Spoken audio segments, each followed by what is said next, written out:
Jemaat yang dikasih Tuhan,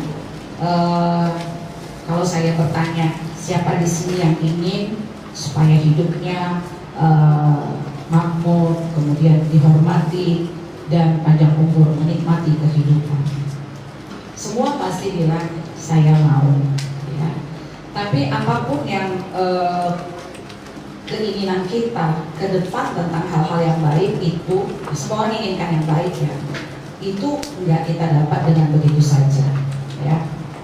Contoh nih, saya mau pergi ke pasar BBC, kemudian saya bilang saya mau ke BBC, tapi saya nggak ada bergerak, ya kan, nggak jalan, diam aja, cuma bilang dari tempat, saya mau ke BBC, saya mau beli ini, mau beli ini, mau beli ini, saya mau ini. Semua itu nggak akan saya dapat kalau saya nggak bergerak, ya. Misalnya saya ambil kunci motor, hidupkan motor, gas, gitu ya. Jadi ada action yang ada kita lakukan. Jadi apa yang kita capai, yang kita harapkan itu kita dapetin, ya. Jadi saya mau, misalnya saya mau masak ini, saya harus belajar ke BBC, saya bikin ini, gitu. Jadi ada hal ke depan yang kita mau dan kita harus ada cara untuk mendapatkannya. Nggak bisa hanya sekedar keinginan, ya. Saya percaya dan saya selalu dengungkan juga di mimbar ini bahwa hidup ini adalah hukum tabur tuai, sebab akibat, ya. Tidak ada asap kalau nggak ada api, ya. Jadi semuanya itu hukum sebab akibat. Hari ini saya mau membawa kita dan memberi penjelasan kepada kita tentang satu tema firman Tuhan, ganjaran kerendahan hati dan ganjaran kesombongan. Dua hal ini ada ganjarannya menurut Alkitab, ya. Sebelumnya coba lihat kiri kanannya. Menurut kita, orang di kiri kanan kita itu orang rendah hati atau orang sombong? Bisa penilaian kita benar, bisa salah, ya. Atau saya tanya lagi, menurut kita ini orang yang rendah hati atau orang sombong? Ada yang berani angkat tangan, siapa orang rendah hati?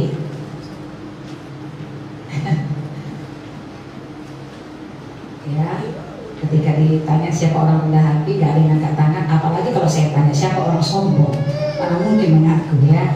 Ya, kita akan belajar dari firman Tuhan. Saya masuk dulu di ganjarannya sebelum kita masuk dalam penjelasan kategori-kategori Alkitab. Siapa sih sebenarnya orang sombong? Apa sih kategori-kategori atau ciri-ciri yang dipaparkan oleh Alkitab? Siapa itu orang sombong dan siapa itu orang rendah hati? Orang sombong itu, atau kita, kalau kita ini orang sombong, kita bisa deteksi dari mana? Dari tujuannya. Tujuan hidup orang sombong itu, apapun yang dikerjakannya, tujuannya satu, goalnya, supaya dia dipuji, dihargai, dihormati, disanjung. Itu tujuan hidup, dan itu salah. Kenapa itu salah? Karena kalau kita membaca perikop ini adalah teguran, ya. Jadi kalau kita menjadikan tujuan kita adalah supaya kita dianggap, itu orang sombong. Maka Tuhan bilang, kadang-kadang dalam ibadah pun orang sombong. Misalnya, kata Tuhan dengan orang Farisi, mereka suka pakai jubah yang panjang-panjang, mereka suka berdoa yang panjang-panjang, supaya orang bilang, oh keren ya, oh paling banget ya, bajunya sampai ke mata kaki, doanya panjang-panjang ya, pada berduit juga kata Tuhan. Terus doa di tikungan-tikungan jalan. Maka Tuhan bilang, nggak boleh. Tuhan membaca hati orang-orang Farisi ini. Semua yang kalian kerjain ini, fokus kalian dan tujuan kalian satu, supaya dianggap hebat, keren. Itu orang sombong, ya. Itu orang sombong. Karena kalau kita baca, ini teguran di ayat 12 kita turun. Dan barang siapa meninggikan diri, ia akan direndahkan. Jadi bagi Tuhan orang-orang seperti tadi tujuannya itu orang sombong. Dan barang siapa meninggikan diri, ia akan direndahkan. Dan barang siapa merendahkan diri, ia akan ditinggikan. Ya, kadang-kadang jabatan itu adalah sesuatu yang kita harapkan supaya kita dianggap hebat. Kalau tujuan kita di sana, kita orang sombong dan Tuhan akan merendahkan. Dan terjadilah apa yang dibilang Tuhan, orang sombong akan hancur. Tentu kita nggak mau hancur. Kalau begitu apa yang harus menjadi tujuan kita? Kalau dia orang rendah hati, tujuan hidupnya bukan supaya dianggap. Walaupun orang yang rendah hati salah satu ganjarannya adalah dihormati. Dia nggak mengharapkan dihormati, tapi otomatis dihormati menjadi satu ganjarannya. Ya, orang rendah hati itu tujuannya apa? Tujuan orang yang rendah hati itu bagaimana apapun yang dia kerjakan bukan kepada pujian, penghargaan, penghormatan, pengagungan orang supaya dia enggak itu. Tujuannya adalah bagaimana yang dia kerjakan itu cocok sama Tuhan. Tuhan bisa senang. Bagaimana dia selama bernapas ini dia bisa berfungsi, dia berguna kepada orang lain. Orang-orang seperti ini dia memberi hidupnya, membagi hidupnya. Orang yang suka berkorban waktu, berkorban tenaga, berkorban pikiran, dan dia melakukan semuanya itu tidak ada tujuan lain supaya dia anggap, oh kamu rajin ya kerja, oh kamu rajin ya doa. Makanya Tuhan bilang, kalau kamu berpuasa, jangan kamu murah-murahkan mukamu supaya orang tahu kamu puasa. Kalau kamu berdoa masuk ke kamar, kunci kamarmu supaya ada Bapa di surga yang tahu. Amin. Kalau kamu memberikan sedekah katanya, bahkan pada saat kita berpersembahan, dari situ pun nampak. Kalau kamu berpersembahan kata Tuhan, jangan supaya kita dianggap, wah keren dia orang yang suka berkorban. Tapi Tuhan bilang, apapun yang kamu persembahkan, janganlah tangan kirimu tahu apa yang diberikan tangan kanan. Kita mengerti. Tuhan suka kepada hal-hal yang tersembunyi. Dan kata Tuhan, kalau kita nggak melakukan segala sesuatu dengan ketulusan, bukan karena kita mau pujian, mau apa, mau untuk diri. Jadi kita bukan mengagungkan Tuhan, tapi mengagungkan diri kita. Dalam hal ini itu adalah kesombongan. Supaya kita dianggap penting, supaya kita dianggap berarti, kita dianggap rohaniawan. Ya, mungkin kalau orang ingin melayani itu bagus, kata firman Tuhan. Orang yang punya keinginan untuk menjadi diaken dan sebagainya itu adalah keinginan yang baik. Tapi perhatikan keinginan kita itu apa yang melatar belakangi. Wah enak kalau jadi pendeta, enak kalau jadi pejabat gereja, duduk di bagian terdepan, pakai jas rapi-rapi, pakai dasi, terus ada hidangan istimewa. Wah terhormat sekali. Kalau itu tujuan kita, itu kita mengembangkan diri. Kita itu sedang menarik semua kemuliaan untuk diri kita. Dan menurut Tuhan itu adalah orang sombong. Orang sombong tidak harus selalu bukan gitu. Tapi sikap hatinya yang seperti itu, sikap hatinya yang punya tujuan yang salah, dia akan hancur. Karena ganjaran kesombongan adalah hancur. Ganjaran kesombongan adalah hancur. Ganjaran kesombongan adalah direndahkan. Barang siapa meninggikan diri akan direndahkan. Oke? Jadi menurut Matius tadi, orang sombong itu begini, ya. Tujuannya apapun yang dia lakukan, bukan kepada fungsi, bukan kepada bagaimana selama bernapas ini, apalagi yang bisa kubuat supaya aku berguna. Dari apa yang ada padaku, aku bisa berguna. Kalau orang yang rendah hati begitu pikirannya. Jadi orang yang rendah hati itu dia tidak memikirkan apa yang bisa ku dapat. Ya. Seperti orang sombong ini mendapat pujian lah, mendapat keuntungan lah. Makanya kita kalau kita berdiri dimanapun jangan memikirkan keuntungan. Orang yang selalu menarik segala sesuatu ke dirinya, keuntungan, pujian dan segalanya, itu orang sombong. Apa yang ku dapat kalau aku melayani, kita bilang itu sombong. Malah pelayan-pelayan kadang disuruh berkorban, itu sombong. Sadar gak kita itu? Karena orang yang rendah hati, dia cirinya dia mukul diri. Aku ini gak bisa apa-apa untuk menggantikan semua kebaikan Tuhan. Apa yang harus kubuat lagi? Apa lagi? Dia menunggu-nunggu apa yang bisa kubuat lagi? Melayani Tuhan, apa lagi? Itu orang rendah hati. Jadi, apa yang berkecamuk di batin dan pikiran kita? Motivasi kita, harapan-harapan kita itu menunjukkan kita sombong atau rendah hati. Orang rendah hati segala sesuatu tidak ditarik ke dirinya. Dia menarik kepada perkenanan Tuhan, bukan keuntungan diri, pujian diri, enggak ke diri. Jadi orang sombong itu egois. Ketika orang egois, dia hanya mementingkan diri sendiri, itu adalah orang sombong. Apa-apa maunya kalau ada pembagian dia harus lebih banyak. Sekali-sekali berkorban dan bilang begini, udahlah yang penting dia dapat, aku nggak dapat, nggak apa-apa. Jadi orang pelit itu sebenarnya orang sombong. Karena dia mau untung terus. Halo, orang pelit adalah orang sombong. Karena dia nggak mau berbagi. Dia mau untung, dia mau narik ke dirinya. Orang-orang segala sesuatu itu ditarik ke dirinya, itu orang sombong. Ya, Lukas pasal 14 ayat 7 sampai 10. Karena Yesus melihat, perhatikan, Tuhan melihat ya, melihat kita, melihat pelayan, melihat semua. Karena Yesus melihat bahwa tamu-tamu berusaha menduduki tempat-tempat kehormatan, Ia mengatakan perumpamaan ini kepada mereka. Kalau seorang mengundang kau ke pesta perkawinan, janganlah duduk di tempat kehormatan, sebab mungkin orang itu telah mengundang seseorang yang lebih terhormat daripadamu. Supaya orang itu yang mengundang kau dan dia jangan datang dan berkata kepadamu, berilah tempat ini kepada orang itu, lalu engkau dengan malu harus pergi duduk di tempat yang paling rendah. Tetapi apabila engkau diundang, pergilah duduk di tempat yang paling rendah. Mungkin tuan rumah akan datang dan berkata kepadamu, sahabat, silakan duduk di depan, duduk di depan. Dan dengan demikian kau akan menerima hormat di depan mata semua tamu yang ada. Sebab barang siapa meninggikan diri, nah ini disimpulkan ya kan? Sebab barang siapa meninggikan diri, ia akan direndahkan. Dan barang siapa merendahkan diri, ia akan ditinggikan. Lagi-lagi gila-gila nah, cari-cari posisi terhormat, cari-cari posisi dianggap, cari-cari posisi supaya diagungkan. Lah, hati-hati dengan sikap hati seperti ini. Hati-hati dengan sikap hati seperti ini. Ganjaran kesombongan direndahkan, ganjaran kesombongan hancur. Okay. Lukas 18 ayat 9 kita maju. Dan kepada beberapa orang yang menganggap dirinya benar dan memandang rendah semua orang lain, Yesus mengatakan perumpamaan ini. Ada dua orang pergi ke bait Allah untuk berdoa, yang seorang adalah Farisi dan yang lain adalah pemungut cukai. Lanjut ya.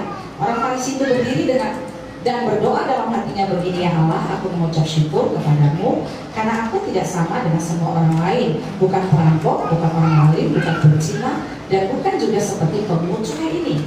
Aku berpuasa 2 kali seminggu, aku memberikan 1/10 dari penghasilanku. Tetapi pemungut cukai itu berdiri jauh-jauh, bahkan dia tidak berani menengadah ke langit. Melainkan ia memukul diri dan berkata, ya Allah, kasihanilah aku orang berdosa ini. Aku berkata kepadamu, orang ini pulang ke rumahnya sebagai orang yang dibenarkan Allah. Maksudnya pemungut cukai itu ya. Dan orang lain itu tidak. Sebab disinggung dengan sombong dan rendah hati ya. Sebab barang siapa meninggikan diri, ia akan direndahkan. Dan barang siapa merendahkan diri, ia akan ditinggikan. Cerita ini tentang apa? Kalau ada orang, apapun yang dikerjakannya ya, itu harus dianggap. Jadi dia mulai pamer, aku kasih perpuluhan, aku puasa. Jadi semua yang dilakukan, apalagi itu bukan bernuansa ibadah, berdosa, apalagi nuansa ibadah pun disombong-sombongin kan gitu.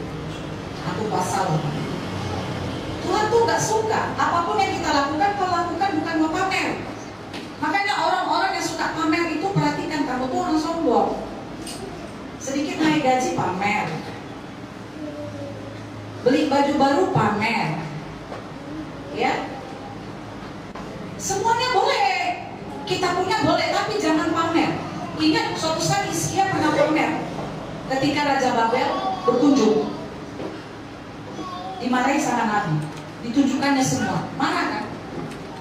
Nebukadnezar juga begitu, dia pamer kerajaannya karena dia hebat. Tuhan rendahkan dia serendah-rendahnya sampai dia makan rumput seperti binatang. Kita tahu ceritanya ya.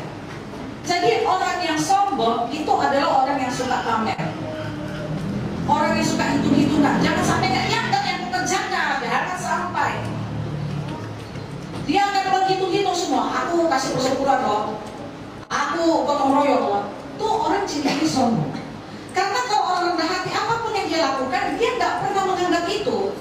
Karena dia selalu berkata, masih apa lagi yang harus buat, apa lagi.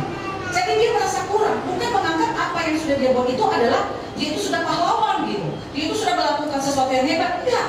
Karena prinsip orang rendah hati adalah apapun yang dia lakukan itu tidak akan sebanding dengan kemurahan Tuhan. Jadi dia nggak pernah menganggap itu gitu. Yang dia lakukan, dia lakukan. Apa apalagi. Menteri Keuangan kita Purbaya aja bilang begini, saya nggak takut untuk membela bangsa ini, untuk jujur, untuk memberantas mafia, para koruptor, saya nggak takut mati, katanya. Saya nggak takut mati. Saya udah tua, katanya kan. Kalau ada orang mau bunuh saya, mau racuni saya, para mafia, para koruptor itu nggak apa-apa. Yang penting saya mati dengan cara yang berguna. Yang penting saya mati, saya nggak takut mati. Yang penting saya mati, saya berfungsi, saya berguna. Kata Menteri Keuangan kita sekarang, ya kan, Pak Purbaya. Siapa tahu dengan semua itu bisa menghapus dosa-dosa saya yang lalu. Ini kan konsep Islam. Jadi ada orang melakukan sesuatu ya karena dia mau berfungsi, itu orang rendah hati ya. Nggak ada yang lain. Dia nggak mau mikir, nanti beresiko kalau aku menyerang koruptor. Nggak ada untungnya kok sama aku. Ini lagi-lagi orang kalau berpikir untuk rugi, nggak ada untungnya kok sama aku. Udah gabung aja dengan para koruptor itu biar beruntung. Mumpung lagi pejabat nih, Menteri Keuangan nanti. Ini orang-orang yang tidak mau mengambil resiko supaya dia bisa berfungsi. Kalau aku mau berfungsi sebagai menteri yang menjalankan hidup bersih-bersih, nanti aku diserang, nggak mau lah, nggak nyaman lah. Kan dia lagi-lagi kan dia bukan berkorban, lagi-lagi dia mau mengembangkan diri, mau mencari kenyamanan. Semua itu nyaman diri, pujian diri, keuntungan diri, itu orang sombong. Tapi orang rendah hati itu enggak. Bagaimana dia berfungsi walaupun resikonya nyawa? Bukankah Tuhan Yesus memberikan gambaran ini? Dia mati untuk kita. Ada untungnya Tuhan? Enggak ada. Tapi Tuhan tahu, dia mau supaya dengan kematiannya bisa memindahkan kita yang sudah diambil iblis menjadi miliknya, dikembalikan ke surga. Ini hal yang paling penting, yang sangat berguna bagi manusia yang berdosa. Dan kita juga harus meniru itu. Jadi kalau kita selalu segala sesuatu, tujuan dan pikiran kita yang bercokol di otak kita, di hati kita, untung, dianggap, gak mau ambil resiko, kita langsung. Maka jangan cepat-cepat bilang saudaramu sombong. Kita harus kembali ke Alkitab. Termasuk ketika saya berdiri di sini, kalau saya menegur dosa kalian, itu kan resiko. Betul nggak? Betul nggak? Nggak apa-apa. Ya. Tapi saya mau membuka pikiran kita. Ada banyak orang nggak mengerti gitu loh. Dia anggap dia rendah hati. Saya pernah sampaikan ya. Ada satu orang di gereja. Mereka di gereja orang ya. Cerita ke saya. Mereka satu gereja tuh. Terus satu orang ini teman gerejanya itu sombong banget, pokoknya gaya-gayanya arogan banget. Dengan hati yang tulus dia datang, empat mata menegur. Dia bilang, tolonglah kamu jangan sikap seperti itu nggak bagus, itu sombong. Dia langsung marah, kamu yang sombong, mentang-mentang kau kayak aku miskin, ya kan? Ya emang kalau orang kaya nggak bisa negur. Karena kamu pintar. Emang orang pintar nggak bisa negur. Karena yang ditegur mau siapapun dia. Loh, jadi orang kalau mau nyaman-nyaman nggak berani menegur orang, sebenarnya itu orang sombong. Bukan orang yang berani menegur itu orang sombong. Orang yang nggak berani menegur itu orang sombong. Karena apa? Karena dia nggak mau berkorban. Dia masih supaya dianggap. Dia masih cari keuntungan diri. Dia nggak berpikir bagaimana dia berguna. Itu orang sombong. Sekali lagi, sombong hancur, sombong direndahkan. Masih bertahankah di situ? Terserah. Ya, kita mau buka lagi Lukas 10 ayat 17 sampai 20. Saya baca, coba diperhatikan. Kemudian ke-70 murid itu kembali dengan gembira dan berkata, Tuhan, juga setan-setan takluk kepada kami demi nama-Mu. Lalu kata Yesus kepada mereka, aku melihat iblis jatuh seperti kilat dari langit. Sesungguhnya aku telah memberikan kuasa kepada kamu untuk menginjak ular dan kalajengking, dan kuasa untuk menahan kekuatan musuh. sehingga tidak ada yang akan membahayakan kamu. Namun demikian, janganlah bersukacita karena roh itu takluk kepadamu, tetapi bersukacitalah karena namamu ada terdaftar di sorga. Bayangin, Tuhan juga mewanti-wanti orang saat pelayanan nih, dia ngusir setan. Setan itu keluar dari dia pun. Tuhan gak mau itu dipamer-pamerin juga. Aku bisa ngusir setan, aku bisa ngusir setan. Apalagi orang yang punya karunia misalnya mengusir setan ini di apa namanya? Diidolakan, apa namanya itu, dianggap lebih sama orang-orang sekeliling. Kemudian iblis mengutuk kesombongannya dan dia merasa saya lah, kan gitu. Makanya Tuhan bilang, walaupun iblis tunduk kepadamu, kamu gak perlu bangga. Kamu hanya boleh bangga kalau namamu terdaftar di surga. Ya, sama kita coba koreksi pelayanan kita. Jangan bilang, oh saya hebat khotbah, kalau bukan saya, enak mereka tahu aku. Itu sombong di mata Tuhan. Oh, kalau bukan saya yang mimpin ujian, tak akan ada orang. Ini contoh ya.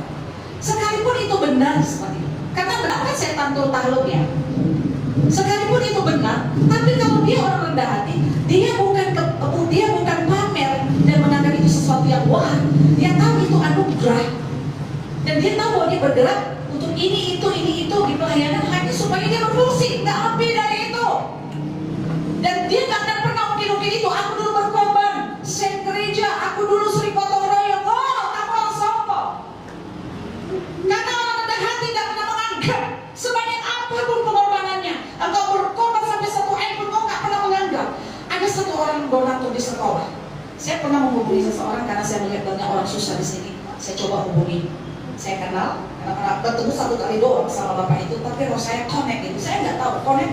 Terus dia orang Jakarta. Terus saya WA, saya kasih firman, kemudian saya bilang, Pak, di lokasi saya ini orang-orang yang rata-rata ekonomi menengah ke bawah, mungkin 100.000 bagi Bapak nggak apa-apa ya, boleh berdonasi per bulan 100.000 untuk mendukung orang-orang susah yang ada di Yayasan Jobel. Saya sedang mengumpul orang-orang yang mau berdonasi.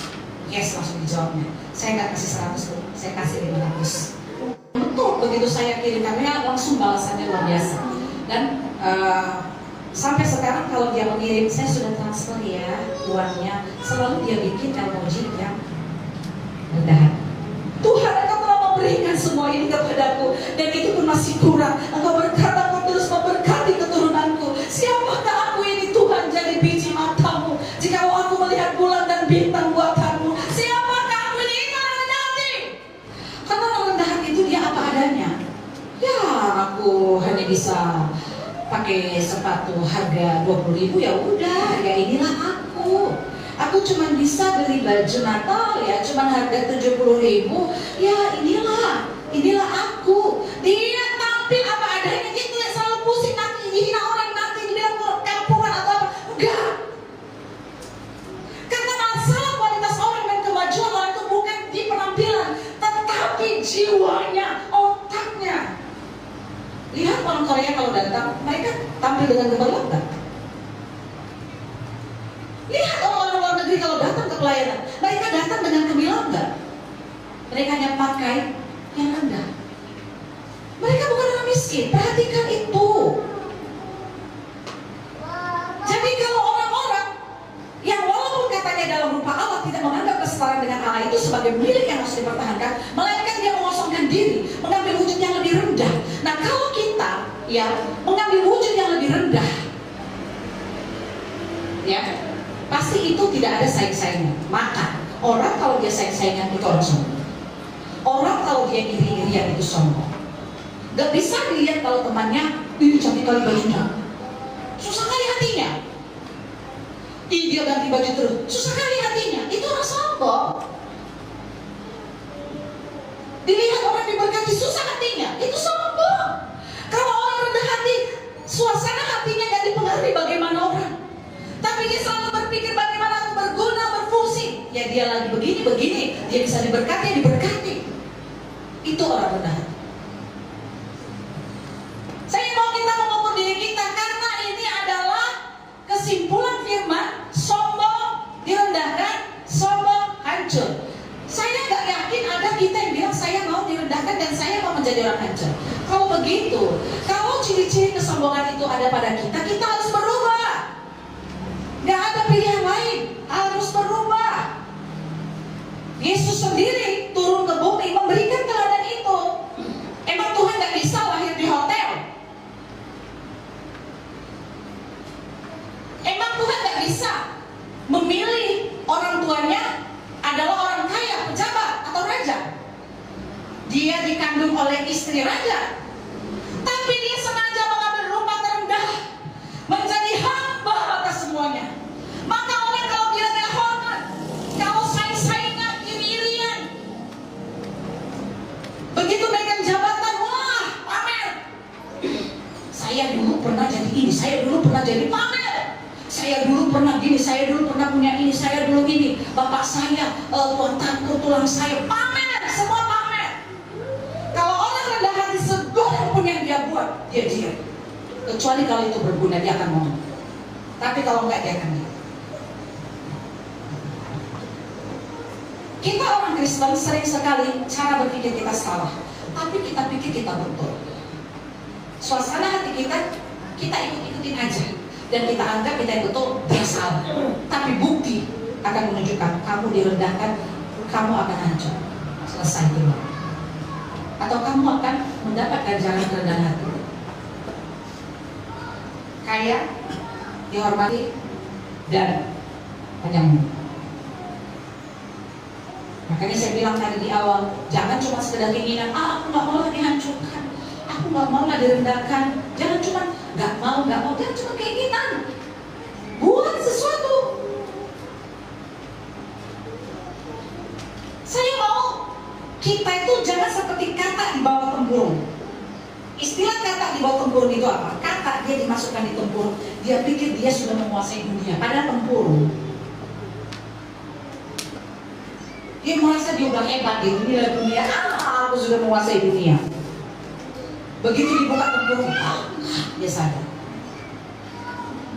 Saya percaya anak Tuhan tidak pernah seperti kata di bawah tempurung kalau pikirannya dibangun oleh kebenaran Firman. Dia mengerti, karena hikmat dari surga itu melebihi segalanya ada dalam hidupnya. Dia mengerti apa yang harus dilakukan. Begitu banyak orang gampang sekali bilang, sombong kali dia. Mulai sekarang saya mau bilang, berhenti. Katakan, aku ini orang sombong, bertobat. Nah, cukup. Gak perlu kau jadi orang lain. Nanti kau hancur kan gitu. Karena kita, nilailah diri kita sendiri. Nilai diri kita. Oh, aku sombong, jangan sampai aku hancur. Hancuran apa yang sudah kau alami ya? Oh gitu kan? Oh, aku sombong, aku direndahkan. Oh, Pak, bagaimana ya? Emang aku sekarang siapa yang merendahkan? Gimana direndahkan?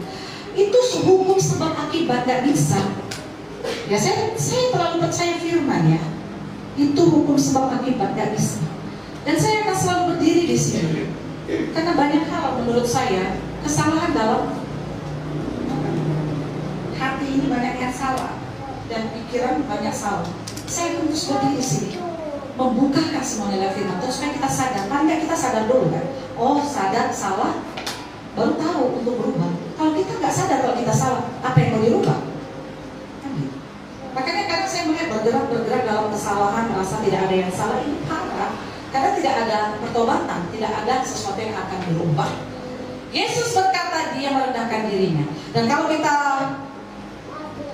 baca ayat selanjutnya, ayat 7 dulu ya. Melainkan telah mengosongkan dirinya sendiri dan mengambil rupa seorang hamba dan menjadi sama dengan manusia. Ayat 8, dan dalam keadaan manusia ia telah merendahkan dirinya dan tak sampai mati, bahkan sampai mati di kayu. Ayat 9 ini jawabannya.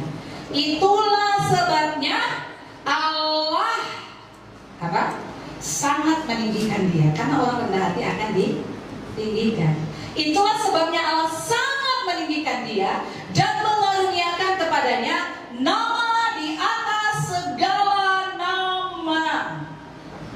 Orang rendah hati akan diangkat, orang sombong akan direndahkan dan hancur. Seperti Saul. Saul itu orang sombong, Raja Saul. Kenapa saya bilang sombong? Ya dia mau semua dirinya. Memang dia hebat, kerajaannya besar, tapi Tuhan melihat ada yang gak beres sama orang satu ini. Begitu anak buahnya Daud bisa memenangkan peperangan dan mendapatkan pujian dari putri-putri Yerusalem, bilang mereka naik membunyikan rebana, bernyanyi, berkata dalam syair lagu itu, Saul mengalahkan beribu-ribu, tetapi Daud mengalahkan berlaksa-laksa. Langsung muncul iri hati. Kalau Saul orang rendah hati, yes, aku punya anak buah yang lebih luar biasa dari aku harus pakai dia untuk ini, itu. Tapi karena dia sombong, oh bagaimana ini? Saingan. Makanya saya bilang, orang kalau rendah hati gak akan pernah menganggap orang saingannya. Walaupun orang lain lebih hebat, lebih kaya, lebih pintar, lebih dipuja, dia gak akan pusing dengan itu. Tapi kalau orang mulai bergetar ketika ada orang lebih hebat dari dia, lebih kaya dari dia, kamu sombong. Itu kata aku. Dan Alkitab membuktikan bahwa Saul dihancurkan dan direndahkan, ya kan? Akhir hidupnya bagaimana? Tetapi Daud dimuliakan. Kita juga akan menemukan hal-hal demikian di dalam kehidupan sehari-hari. Saya orang yang sangat memegang firman. Saya terlalu percaya firman. Makanya apa sih rahasia firman? Apa sih? Rajin cari-cari rahasia. Banyak rahasia kehidupan di sini. Kita harus temukan. Bahkan janji-janji Allah kita harus temukan.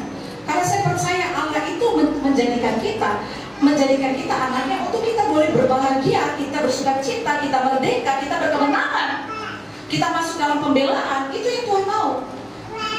Tapi harus ikutin apa yang Tuhan bilang, ya. Ya. Jadilah jemaat-jemaat yang rendah hati.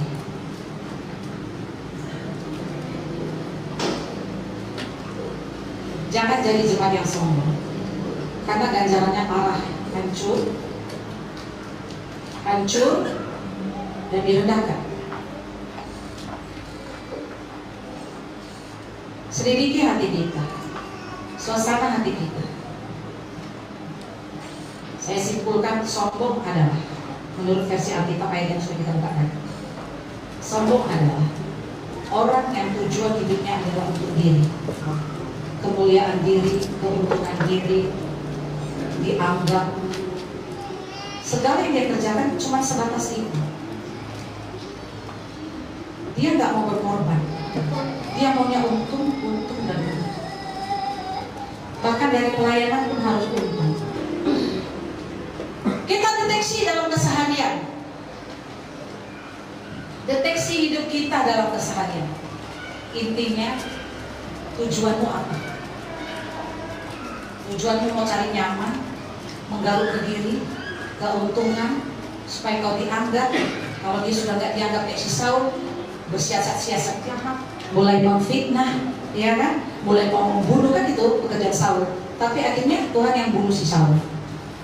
Belum, karena firman Tuhan yang damai. Hancur, direndahkan. Saul mengalami. Tapi Daud yang rendah hati. Tuhan yang menilai kita, bukan kita yang menilai kita. Tuhan yang menilai kita, bukan manusia yang menilai kita. Tuhan yang menilai kita, dan Tuhan yang menjatuhkan vonis kepada kita. Kita ini menjadi orang yang akan diangkat, diberkati, panjang umur, atau kita ini akan divonis Tuhan dihancurkan dan direndahkan. Semua ada di tangan Tuhan. Maka penilaian Tuhan yang paling bangga. Gak usah kita bangun-bangun sangat-sangat ijol-ijolma. Tujui daun. Kesimpulan Mazmur 75 ayatnya yang ke-7 dan ke-8. Sebab bukan dari timur atau dari barat, dan bukan daripada gurun datangnya peninggian itu, tetapi Allah adalah hakim, direndahkannya yang satu dan ditinggikannya yang lain. Amin.